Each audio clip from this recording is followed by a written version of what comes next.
ՀԾ հաշվապահում հնարավոր է հաշվետվություններում ավելացնել նոր սյուն և բանաձևի միջոցով ստանալ դրա արժեքը։ Պահեստ ենթահամակարգից բացենք վաճառքների մատյանը։ Նշենք ժամանակահատվածը։ Գործողության տեսակն ընտրենք իրացում մանրածախ։ Ակտիվացնենք ցույց տալ ԱՀ-ի գումարները նշիչը։ Կատարենք։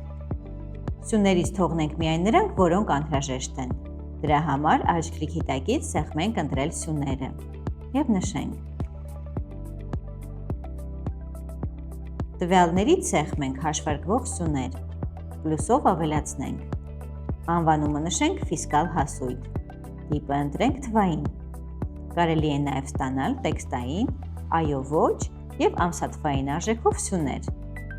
Սեղմենք բանաձև։ Նկարագրենք հաշվարկվող սյան բանաձևը։ Վաճառքի գումար գումարած վաճառքի գումարի ԱՀ։